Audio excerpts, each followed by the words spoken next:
తెలంగాణలో ఇట్లుంటే ఏపీ విషయానికొస్తే కూడా పాపం చాలా ఎటు చెప్పలేకున్న పరిస్థితి ఉంది. అంటే పోలింగ్ శాతంని బట్టి అంటే ఎవరికి వారు అంచనాలు. అంటే ఒకవేళ మనం కంపారిటివ్‌లీ మనం తెలంగాణ చూసుకుంటే 2018లో పోలింగ్ శాతం పెరిగినప్పుడు ఏమనుకున్నారంటే అప్పుడు కూడా బీఆర్ఎస్ ఓడిపోతుందనుకున్నారు. కాకపోతే 88 సీట్లొచ్చినాయి. అయితే ఇప్పుడు ఏపీలో కూడా పోలింగ్ శాతం పెరిగేసరికి ఎప్పుడైనా కూడా పోలింగ్ శాతం పెడితే ప్రతిపక్షాలకు అడ్వాంటేజ్ అనుకుంటుంటారు. కానీ మహిళలేమో పెద్ద ఎత్తున వచ్చి ఓట్లేశారనేసి. ఇవన్నీ ఈక్వేషన్స్ చూస్తుంటే ఏమనిపిస్తుంది?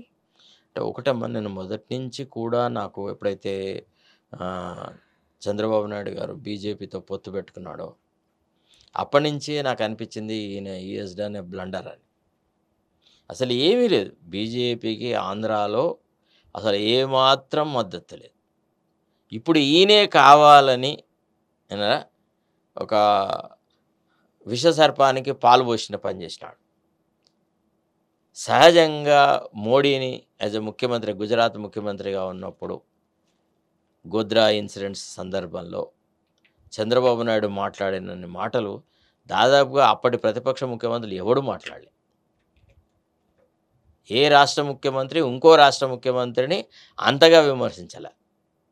అలాంటి మనిషి బీజేపీతో పొత్తు పెట్టుకున్నాడు అంటే ఇది కేవలం పుత్రవాత్సల్యం వల్లనే, కొడుకు భవిష్యత్తును దృష్టిలో పెట్టుకొనే చేశాడు అని, ఎట్టయినా జగన్ను ఓడించాలా అనేటువంటి కోరిక ముందు ప్రజలు లేరు, ప్రజాహితం లేదు, రాజకీయమైనటువంటి మోరల్స్ లేవు.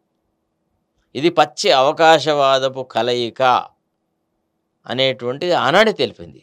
ఒక నాన్ కన్సిక్వెన్షియల్ పవన్ను పట్టుకొని ఎట్లనమ్మో పొత్తులు నాకు అర్థం కాదు. ఆయన విచక్షణ ఎక్కడ పోయింది?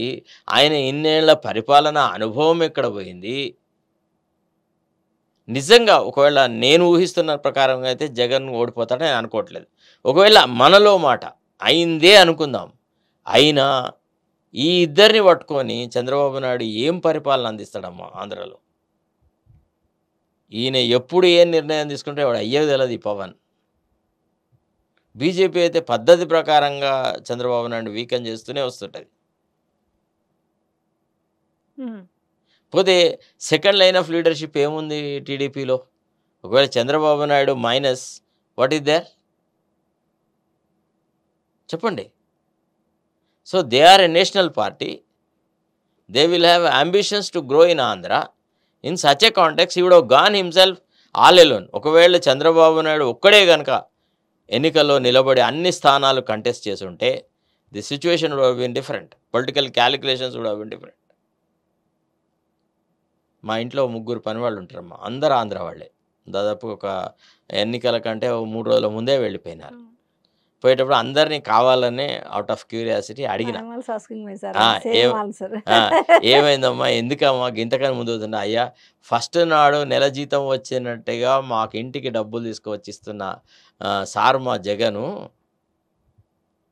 అమ్మో మేము ఓట్లు వేయకుంటే మా ఈ అన్నీ క్యాన్సిల్ అవుతాయి, ఖచ్చితంగా పోవాలా, ఈసారి జగన్ అన్నని గెలిపించుకోవాలా, లేకపోతే మా ఇవన్నీ పోతాయి, మాకు చంద్రబాబు నాయుడు వస్తే ఏమి ఇయ్యడు అని వాళ్ళు ఓపెన్గా చెప్పుడు. కానీ దింపుడు కల్లా మాసల్లాగా ఏదైతే ఈ ల్యాండ్ టైటిల్ యాక్ట్ ఉందో అది ఖచ్చితంగా అంటే మేము స్ప్రెడ్ చేసినవి బాగా నమ్ముతారు అనేసి వాళ్ళు బాగా supposing if it is anti people, the government it self will withdraw. ప్రజలకు ఆమోదంగా లేదనుకోండి, ఇప్పుడు మోడీ విత్డ్రా చేసుకోలేదు రైతు చట్టాలని, అట్లనే జగన్ కూడా విత్డ్రా చేసుకుంటాడేమో. ఆ మాత్రం if it comes to his knowledge that it is causing dent to his political popularity అనుకుంటే, Jagan is not a fool enough, is a wise enough to consider it. ఇది బాగా ఎఫెక్ట్ చూపించుంటది. గ్రాస్ రూట్ ఒక చట్టం మీద ప్రజలకు అంత అవగాహన ఉండేదే ఇది రాష్ట్రమా, దేశమా మనది? ఎప్పటి నుంచో జరుగుతున్న చట్టాల మీదనే ఇప్పటికీ ఇంకా అవగాహన రాలేదురా బాబోయ్ అని మంజేస్తూ ఉంటే, ఒక ల్యాండ్ టైటిలింగ్ యాక్ట్తోని ప్రజాభిప్రాయం మొత్తంగా మారుతుందంటే ఎవరు నమ్ముతాడమ్మా?